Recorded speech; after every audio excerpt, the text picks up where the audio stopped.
Mr. Moderator and fellow town meeting members, the Select Board is unanimous in its support of the Community Preservation Committee's recommendation to town meeting to provide $90,200 in support of the First Baptist Church's Preservation and Restoration Project. The Community Preservation Act allows for CPC funds to be spent in this manner. Please note that the operative word in the Community Preservation Act is community and not municipal.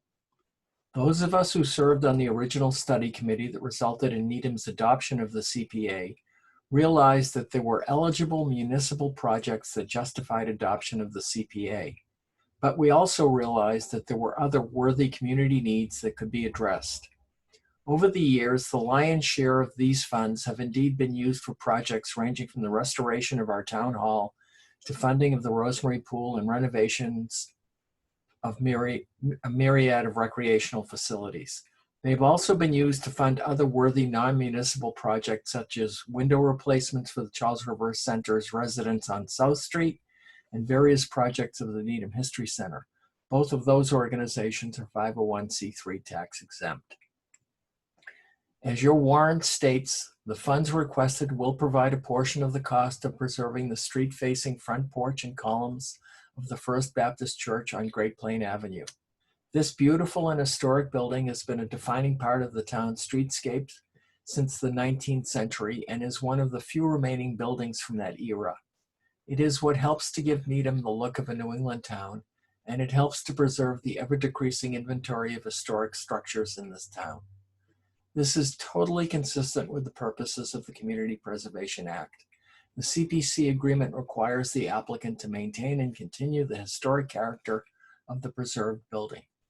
Some may argue that the use of CPC funds for this project violates church-state prohibitions. Nothing could be further from the truth.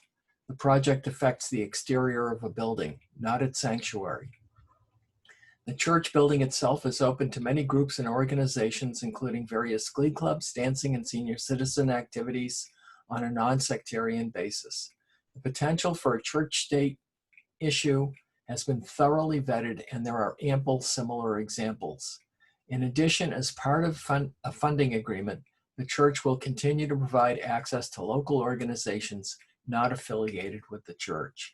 Some have expressed concerns that if the church were to close or to be sold for another use, the funds would be for naught. That is why the CPC wisely requires that the funds be returned if the building is sold within a certain period of time. Some have expressed concerns that there are other religious organizations that will seek funds, but these funds are not based on a religious use. They are for an historic purpose in support of the town's desire to maintain its historic characteristic, particularly in the downtown.